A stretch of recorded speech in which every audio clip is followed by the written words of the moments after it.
นี่ละgeตมูตะกอดอปูดอเวสิตพาปาเลยอปวากะลุปาเลยเทียกอกอดินอกะเดตะนี่ไงนาเยกะเฮเตเปียกสุตะตะมีเฮมหาตะนี่ยดยดนี่บาตักซอ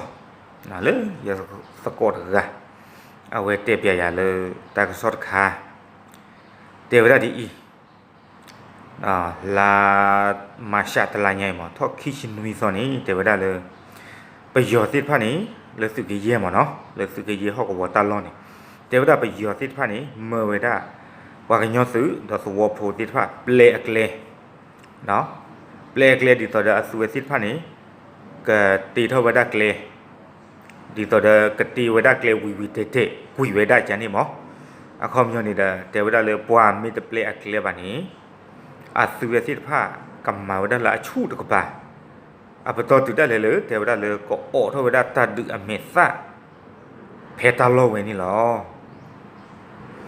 le ta ne khu da ni ta so we ni pwa le ate ba pwa ni mi we da pa do bu we le BGF ta ka pa no do bu we le BGF mi pwa hi mi pa do ni ba ta so le BGF ma no me me le khu ban na pa ri chum la le ta so we ti sin nya baဘာချနာကတော့ခက်ခိုက်တကစိညာရဆိုချုံမှုချန်နေမနော်လက်တခုတတာနေနော်တလည်းအလောဘယုသဥလေကပိုထွဲတော့ခီနေပရှမလာလေပပွားကလူဒီဖာနေအုံမကိုခုပါနေဒီချုံတာတခိုင်ဒီတင်ညောလပါတာထဲခက်ခိုင်မနေကြည့်ပျော်လီအာဂါလကထိုးလီလေတန်တဲ့ခုတတာနေပျော်မြေအော်ထောဘပူတတူအမေစသပွားကတဲ့နေပါဒူဖို့သဝဖူတိဖာနေကပတ်ကြည့်မိဟာဖလို့အာထောတိเลตาเนี่ยคูตานี่ช่วงมันตาตากระกรูสีดผ้าว่าเลยอะไรพี่เจริญมาเจตสีดผ้าอยู่ช่วงนั้นเลยซื้อกับป้ากระเตกต่อถ้าซื้อสะอันนี้เดี๋ยวอร่อยดิเนาะบุษาที่ป้ากระเตกต่ออันนี้อร่อยดิตากูตากาตาออกกับสีกับซอสีดผ้ากับป้ากระเตกต่ออันนี้อร่อยดิ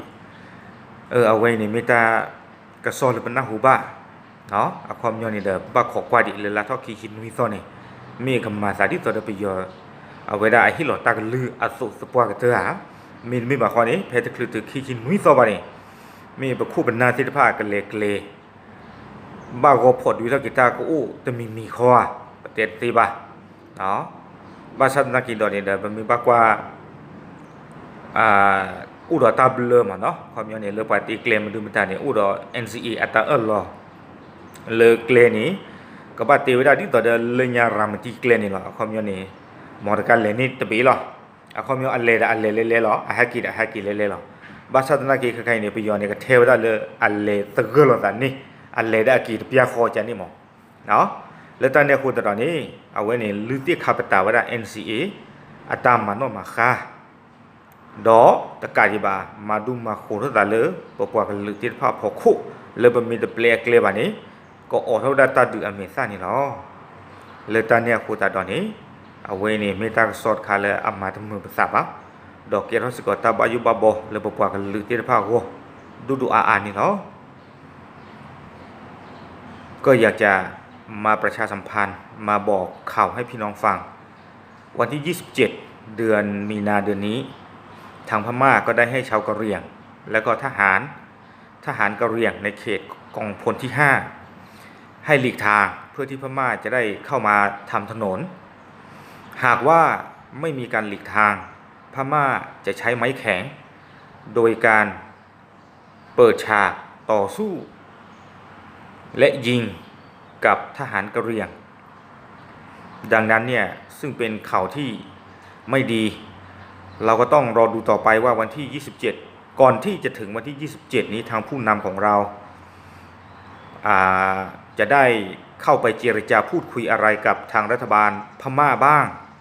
นะครับถ้าเกิดว่าการพูดคุยเจรจาสำเร็จผมคิดว่าอาจจะไม่มีอะไรเกิดขึ้นแต่ถ้าเกิดพูดคุยกันไม่สำเร็จผมคิดว่าจะต้องมีการสู้รบเกิดขึ้นแน่นอนดังนั้นเนี่ยเสื้อผ้าอาหารผู้อพยพก็จะเพิ่มขึ้นเรื่อยๆด้วยนะก็อยากจะบอกข่าวนี้ให้กับพี่น้องทุกคนได้รับรู้รับทราบกันนะครับว่าทหารพม่าเขาได้บอกมาอย่างนั้นข่าวที่เราได้ยินมาเนี่ยก็ได้จากพี่น้อง BGF นะฮะผู้ที่รักชาติ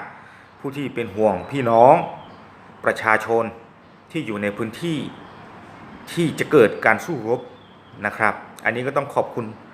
ผู้ที่ให้ข่าวด้วยเนาะ10หรือว่า WBGF เนาะในที่ตากสอติภาพda sumi marco da pio ba sana ke da su sala a e su pa klun o di siko le ta ne ho su lu su do ma lo no awai ni me ta sort kha le pa na ho do ba sat mu ba ni lo no kho pa la ba do yin na le a pa we da kwa ka nyo le ta lo ta to ba ta to mi ke o lo ko pu mi ke ko kla mi ke ye chu mu ta le ta so we ni te me ta la adu ta khu ba sa no da ba no le ta ne ko da do bo ba si nya du si nya do pu do we sit phat ni nyai ni thai pa cha lo ta plu to ma lo